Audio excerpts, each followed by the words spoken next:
So, how can you win people to your way of thinking?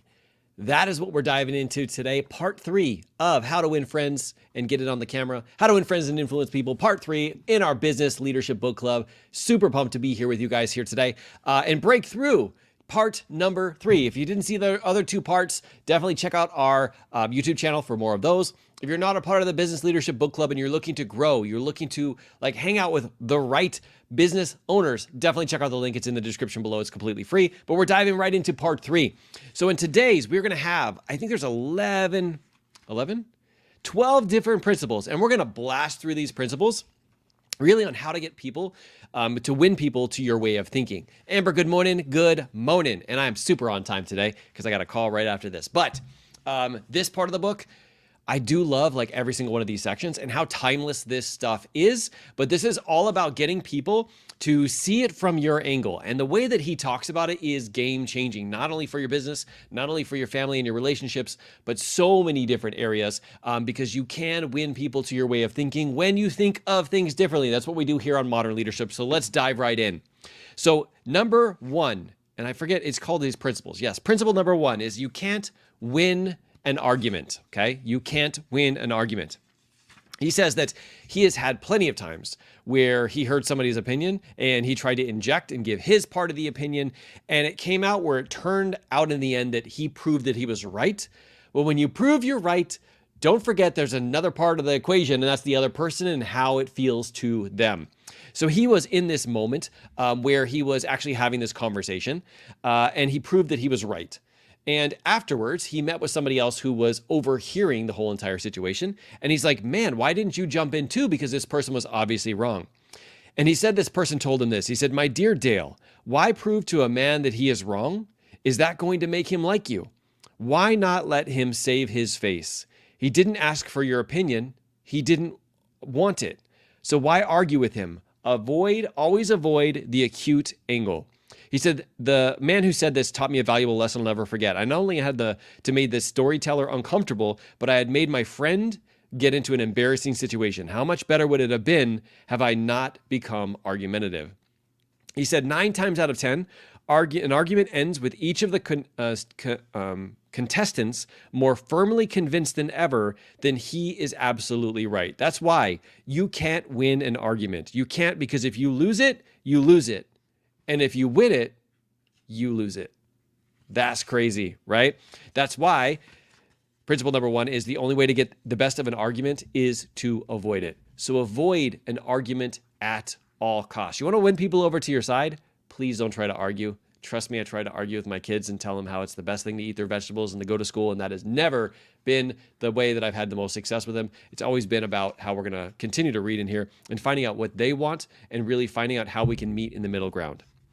There is a part of this chapter, I'm going to go into it a little bit in depth, where he's like, there's an article written in bits and pieces, which I guess is a news article, and it says some suggestions are made in how to keep a disagreement from becoming an argument. You can have a disagreement, is what it says, but you can't have an argument. Number 1 is welcome to disagreement. Remember the slogan, when 2 partners always agree, one of them is not necessary. So you got to be able to be open to having disagreements, but don't distrust your first instinctive impression. He says, our first natural reaction is in a disagreement situation is to become defensive.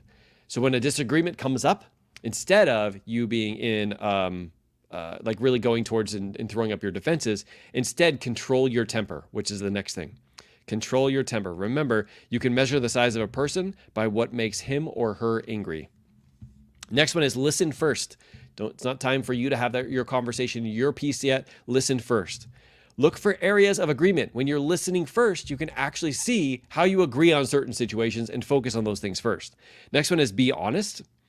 The next one is promise to think over your opponent's ideas and study them carefully. So even having that conversation, hey, I'm going to take what you said here and I'm really going to think on it because I want to really give us some time and energy. That's a game changer. And then thank your opponent sincerely for their interest. And then postpone action to give both sides time to think through the problem. So not only for you, but also for somebody else. That's why it is powerful. Principle number 1 is the only way to get the best of an argument is to avoid it. So if you want to win people to your side, do not argue. Okay, part number 2, a sure way of making enemies and how to avoid it. He says, if we can be sure that being right only 55% of the time, then we can go down to Wall Street and make $1 million in a day. But if you can't be sure of being right, even 55% of the time, why should you tell other people they are wrong? So this is very similar to like having an argument. It's like you can tell people they are wrong by a look or an intonation or a gesture just as eloquently as you can in words. And if you tell them they are wrong, do you make them want to agree with you? The answer is never, for you have struck a direct blow at their intelligence, judgment, pride, and self-respect. That will make them want to strike back, but it will never make them want to change their minds.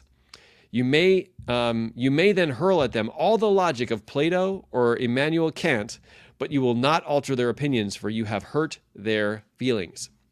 It says, if a person makes a statement that you think is wrong, yes, even if you know it's wrong, isn't it better to begin by saying, well, now, look, I thought otherwise, but I may be wrong. I frequently am.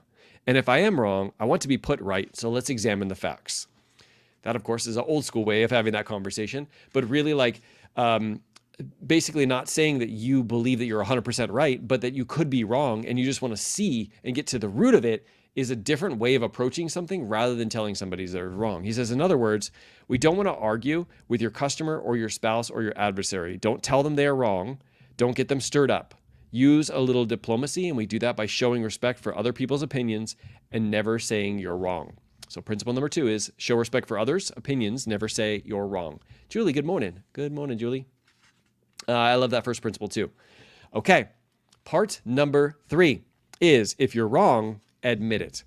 He says, one of the things that you can do, I don't know if you guys ever saw this movie, is 8 Mile. I know it's going to be weird for me to explain this, but I saw that movie called 8 Mile. It's got Eminem in it, right?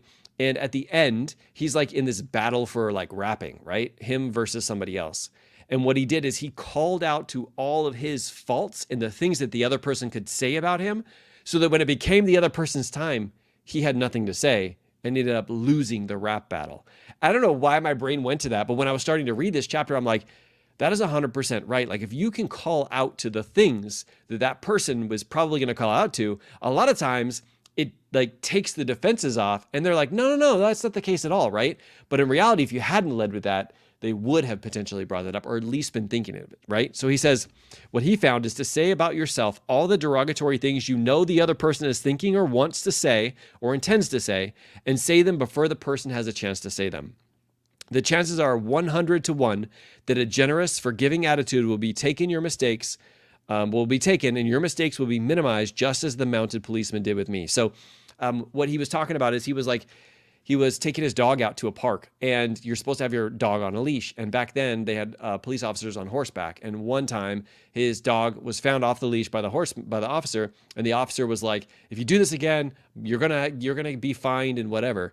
And so he said for a little while, he didn't, he put his dog on a leash, but then a couple of weeks had passed. He decided to go back to the park and take his dog off the leash. And he saw the policeman, and it was too late because the policeman saw him with his dog. So he ran up to the policeman. He said, he basically was like, this is my fault. You told me not to have him on the leash. I definitely deserve all the fines. Like, I'm just a terrible person. I didn't listen to you. I really apologize for that. And then the policeman was like, you know what? Like, just go over on the other side and run him over there. I know like dogs like to get out and run and like not have a leash. Just take him to the other side where I don't have to see him. And he said that the reason why that it ended up that way, he believes, is because he led with like leaning into what the mistakes were that he made. That's why principle number 3 is if you're wrong, admit it quickly and emphatically. So actually admit it wrong. Isn't it crazy? Guys, we're reading this book, and it's like how to win people to your way of thinking. Can you see like how much power it is when we actually take the power ourselves, right? Not getting into agreements, not telling people that we're wrong, taking like when we make mistakes, leading with that, right? It really does like affect, it's really like our own behavior in terms of getting other people to like meet us halfway. And when we do that, it makes them more likely and willing to meet us halfway and be open to what we have to share with them, even if it's in business or in personal life. All right, number 4, a drop of honey. He says that Woodrow Wilson said, if you come at me first with your fist doubled, I think I can promise you that mine will be doubled just as fast as yours. But if you come to me and say, let us sit down and take counsel together, and if we have differ from each other, understand why that we differ, just what the points and issues are, and we will presently find that we are not so far apart after all, and the points on which we differ are few, and the points on which we agree are many, and that if we only have the patience and the candor and the desire to get together, we will get together. He said, really, it's about this. This one is called Begin in a Friendly Way. Like having that conversation where you're starting the conversation, but you're doing it in a friendly way, even though it could be taken, or most likely would be taken, in like more of aggressive manner. But instead, like being open to that other person's like way of thinking, and you being, and of course them being open to yours, but leaning with like more of appreciation, acknowledgement, and some of the things that you're going to talk about, but in a more friendly way. Let's see. So he talked about this this one meeting that Rockefeller had. He said that everybody was like very upset and very frustrated and very furious because he was in charge of like a mine and they wanted extra money and stuff. And he came to give a big speech to them, but they very much disliked him because obviously he was not giving them the money that they wanted, right? He said when he got up there, he led with this beginning of a statement. Now, if you're there and people are on strike and you're losing money in the situation, you don't believe that the people should get more money in terms of for the work that they're doing. Like putting yourself into that situation and then having him lean into this is a game changer. He says, "This is a red letter day in my life." This is how he started. "It is the first that I have ever had the good fortune to meet the representatives of the employees of this great company, its officers and superintendents, together, and I can assure you that I am proud to be here and that I shall remember this gathering for as long as I live. Had this meeting been held 2 weeks ago, I should have stood here, a stranger to most of you, recognizing a few faces. Having had the opportunity last week of visiting all the camps in the southern coal field and talking individually with practically all of your representatives, except those who were away, and even having visited your homes, many of your wives and children, we meet here not as strangers, but as friends. And it is in that spirit of mutual friendship that I am glad to have this opportunity to discuss with you our common interests." So leading with that, instead of leading with whatever he actually intended to lead with, really like, not only like, I could just picture it like kind of like silences the crowd a little bit and gets them to feel like, okay, he is a little bit about me, right? Or he is like intending on getting to know us and just like being more friendly, opens them up to seeing his perspective because he is now seeing theirs, right? So principle number 4 is begin in a friendly way. Julie, you saw that movie too? All right. All right, number 5. Number 5 is the secret of Socrates, all right? In talking with people, don't begin by discussing the things on which you differ. Begin by emphasizing and keep on emphasizing the things you which agree. Keep emphasizing, if possible, that you are both striving for the same end and that your only difference is one method and not of purpose. That's why this one is get the other person saying yes, yes immediately. This is one that like I heard way back in sales training is when you get people to say yes, yes, yes, yes, they're more likely to continue saying yes. And I believe that there's a good principle there, but also like there's sometimes people are like trying to manipulate people into continuing to say it because it's a part of our human psychology. Once we say yes or once we say no, we as humans don't want to change because change is hard. And so we'll continue doing that thing. But I also do believe that there is some good principle behind it. He says, okay, so he was having a discussion with a man who wanted to open a bank account. And the man didn't want to give so much of his personal information to open the bank account. And normally what he would do is the banker would be like, sorry, then you got to take your money elsewhere because we need this information. But instead what he did is he decided to flip this around. He decided that it was time for him to like not only get the other person saying yes, yes immediately, but approaching it from a different angle. He said, he had this conversation. He said, I resolved this morning to use a little horse sense. I resolved to talk about not talk about what the bank wanted and instead talk about what the customer wanted. And above else, I was determined to get him saying yes from the very start. So I agreed with him. I told him the information he refused to give was absolutely not necessary. However, I said, suppose you have money in this bank at your death. Wouldn't you like to give the bank transfer to your next of kin who's entitled to it according to law? The guy said, yes, of course. He's like, well, don't you think that it would be a good idea to give us the name of your next of kin? In the event of your death, we could carry out your wishes without delay? He said, yes. He said, by getting this person to say yes, yes, yes, and focusing on not what the bank wanted, but what he wanted, he got him to say, you know what, I definitely need to give this information because it's something that I don't want to pass away and then give the money to the bank, right? And so he found a way of getting this person to get to his way of thinking, but not leading him through, well, this is just the bank rules. Have you heard that? Like, this is just the rules of this. I personally hate that when people tell me that. I understand there's rules and there's things like that, but I'm like, Well, I thought rules were like made to be broken, right? But when you point to that instead, thinking about like from the other person's perspective, you can always figure out a way, if you're creative, to find the other person's perspective and to think about a way that it would benefit them for this situation to happen this way. It's just the way that you can do it when you start to see things differently. All right, that's principle number 5, getting the other person to say yes, yes immediately. Number 6, blasting through this, the safety valve in handling complaints. He said, most people trying to win others to their way of thinking do too much talking themselves. Let the other person talk themselves out. They know more about their business and problems than you do, so ask them questions. Let them tell you a few things. For my life coaches, you know, like this is our rule of thumb. It's also for our leadership as a leader, asking powerful questions. There's moments that you do have to point the direction and give direction and have that vision of what you're going to create. But there's a lot of times when things can slow down that you can ask questions and have people come to their own conclusions. That's why principle number 6 is let the other person do a great deal of the talking. So he said that he had a conversation and he was trying to get a job.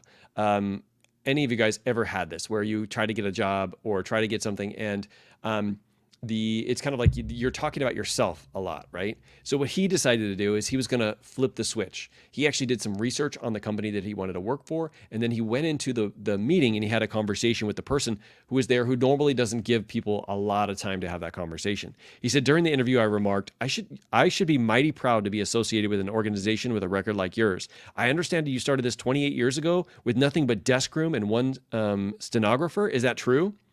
He said, almost every successful person likes to reminisce about his early struggles. This man was no exception. He had talked for a long time about how he started it with $450 in cash, an original idea.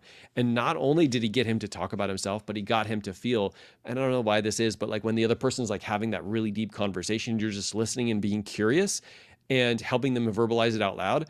They usually come to the conclusion that like you are a powerful, not only listener, but talker. And this conversation was incredible, right? Because a lot of times people don't give you the opportunity to speak and to tell your thing, especially in some type of interview. So that's why number 6 is let the other person do a great deal of the talking when you want to win people over to your way. Okay.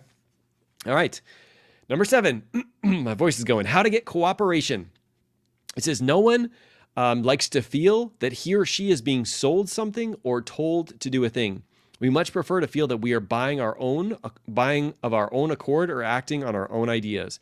We like to be consulted about our wishes, our wants, and our thoughts.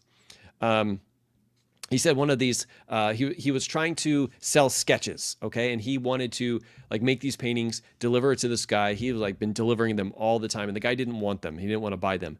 So he did this really cool thing where he painted half the sketch. He brought it there and he said, hey, I painted half of this, but I really want this to be like a painting that you would truly want. What would you like me to paint for the whole rest of it to just make it like be perfect? What would be the perfect, most absolutely awesome painting that you would like me to do and finish this with? And then I'll come back here.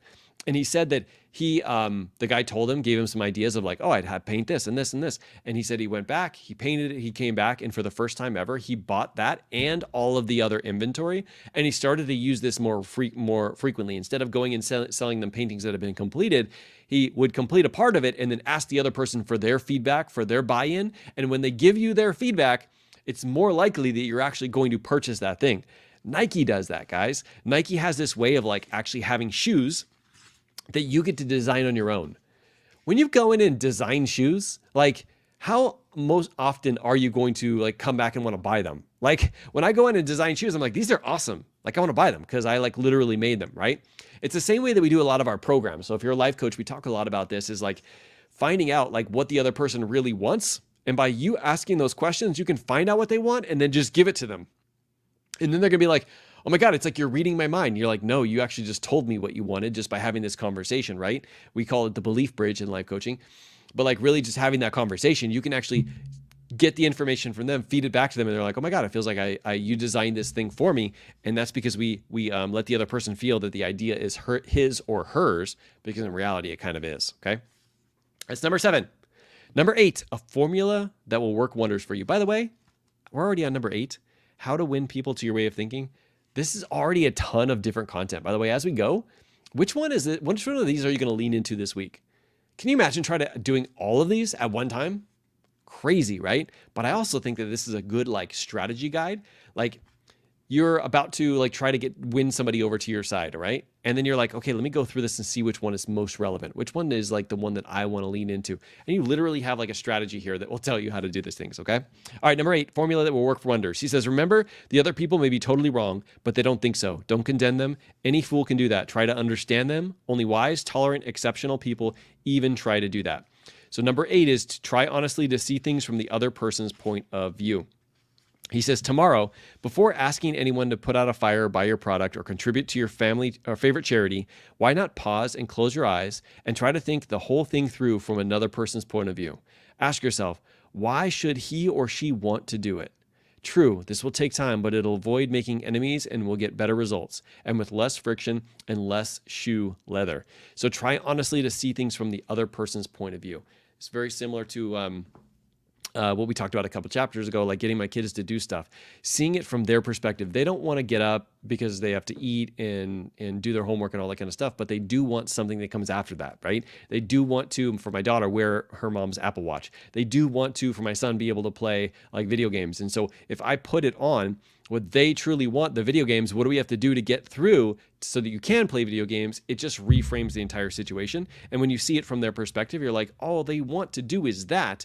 So how can I have this conversation with them to get them through it so that they can actually do the thing that they want to do, right? All right, that was number 8. Number 9, what everybody wants. Wouldn't you like to have a magic phrase that would stop arguments, eliminate ill feeling, create goodwill, and make the other person listen intently? Yes. All right. Well, here it is. And it is, I don't blame you one iota for feeling as you do. If I were you, I would undoubtedly feel just as you do. This is one that I actually teach inside of my leadership program, Ideal Leader Blueprint. And it's kind of like a way of like practicing empathy. And he says it's sympathy. Sympathy, I feel like, is just more like, I'm so sorry for the situation you're in. It's not like I'm putting myself in your shoes. I'm putting myself in your shoes is more empathy. So I feel like this is more empathy. But he says, be sympathetic with other people's ideas and desires, but really seeing yourself in their shoes. This is a situation that I experience a lot where I forget to go into the shoes of my kids or forget to go into the shoes of my customers or clients or YouTube people or whatever, right? And realizing like they have their own situation that's going on and it would make total sense to me if I was in their situation too. It just helps you change perspective because it gives you like a different avenue than thinking that you just have to force or convince or do anything like that. Because when you have those details, you have some of that ammunition that's behind you can actually help them get to your way of thinking. All right, number 10, an appeal that everyone likes. He said, J. Pierpont Morgan observed in one of his analytical interludes that a person usually has 2 reasons for doing something. 1 that sounds good, and 2, the real one. He said that there was like people like Al Capone, for example, who were like doing things that were not necessarily coined as good. But what he could do is he could think about ways that he could frame it that he was doing good. He was stealing from the rich and giving to the poor, basically like Robin Hood, right? And there's the real reason why he did it, and then there's the good reason that he can think of. And it's crazy because like everybody can have a situation, no matter what it is you're doing, right? You can always think about like a good reason why you did that thing. And so he said, that's why you got to appeal to other people's nobler motives. Like, you know that there's probably something that they really are doing that for, but also there's probably some reason why they could be doing that thing for a positive reason. I mean, even some of the things that I remember from being a police officer for a long time is sometimes I would appeal to that, where it's like somebody stole something, right? And maybe it's because like their girlfriend wanted this clothes, or maybe like it was something food related or something related for their baby and things like that. Like having that conversation, you can really see how there's like the real reason why they did it and also like the good reason why they did it. And if you talk about the good reason, I can't tell you how many times people would come forward and say like, yes, that's the exact reason why. But it also helps you to see it from a different perspective. Because if you were in that situation, you might be able to convince yourself that that was the right thing to do. This, of course, is not just in police work, but this is in business too. All right. Number 11 is the movies do it, TVs do it. Why don't you do it?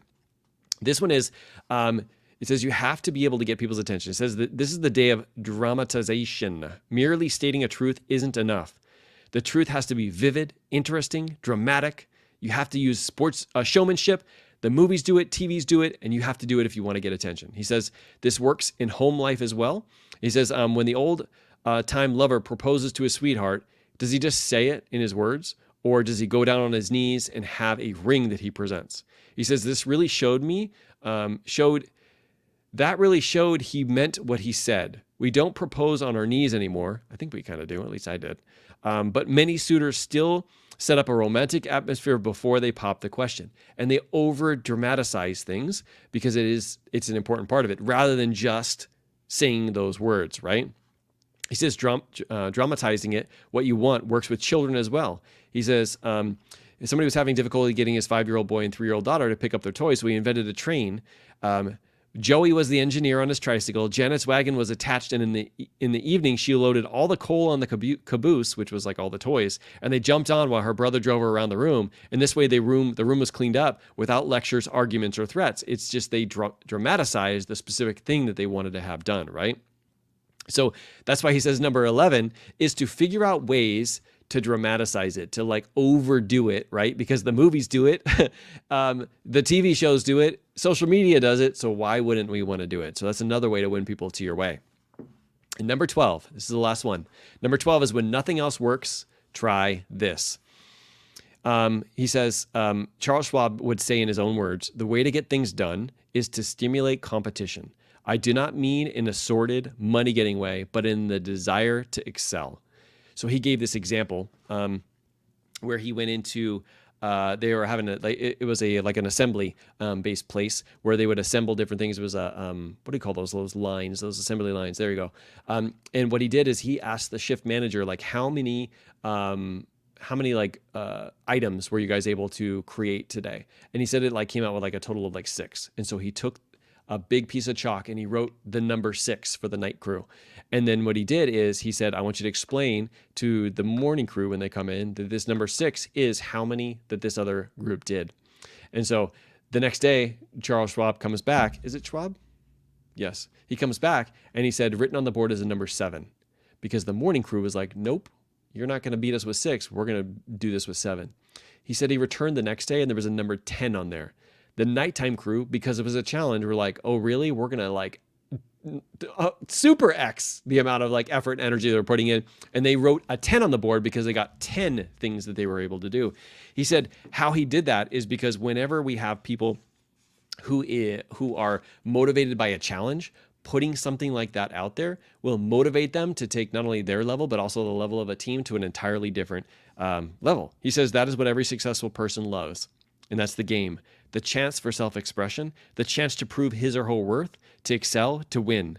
That is what makes foot races and hog calling and pie eating contests, the desire to excel, the desire for a feeling of importance. That's why principle number 12 is if all else fails, throw down a challenge. Okay, so let's go over all of these things one more time. How to win people to your way of thinking, part 3 of how to win friends and influence people in a nutshell. Principle number 1, and I want to hear which one of these is the one that you want to lean into the most this week, okay? Principle number 1, the only way to get the person or to get the best of an argument is to avoid it. Is this week going to be the week of avoiding arguments? Principle 2, show respect for the other person's opinions. Never say you're wrong. Puts them on the defensive. Principle number 3, if you are wrong, admit it quickly and emphatically. Like it's the elephant in the room, call it out, okay? Principle number 4, begin in a friendly way. So when you're having these conversations, how you started is important. Principle 5, get the other person saying yes, yes, immediately. So there's always things you agree on. Find out what those things are. Number 6 is let the other person do a great deal of the talking. So let them convince themselves. You just ask questions. And it always helps when it's their decision to take action, not you trying to tell them and force them. Number 7 is let the other person feel that the idea is his or hers. That's always awesome. Principle 8, try honestly to see things from the other person's point of view. Principle 9, be sympathetic and with the other person's ideas and desires. Principle 10, appear to their noble motives. Remember, there's always 2 motives. One is the real one, and the other one is like a good one. The person would term as good. Principle 11, dramatize your ideas. So make it like super exciting for somebody to do.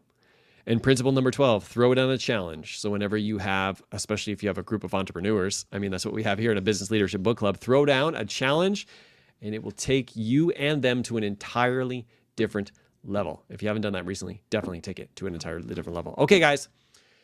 We have one more book breakdown next week. This is the last final chapters of How to Win Friends and Influence People. Not next week, the first Thursday of the month of October. And I'm going to be sending out an email very, very shortly to figure out what our next book is. So every time we vote, we figure out what the best book is, and then I take it to the app. You guys get a certain percentage of people, or we get the book chosen based off of the percentage of people who vote. So definitely check your email. It's going to be coming out in the next couple days. I appreciate you guys. I do want to hear, what is the one that you're going to focus on? I know Amber's here, Julie's here, a couple other people are here, maybe even Shelly. So what of these pieces are you going to lean into the most today? Type them in the comments. Appreciate you guys so much. You guys have an incredible weekend. I did this under 30 minutes. Teresa didn't think I could, but I did. And I'll see you guys very, very soon. All right? All right. Bye, everybody.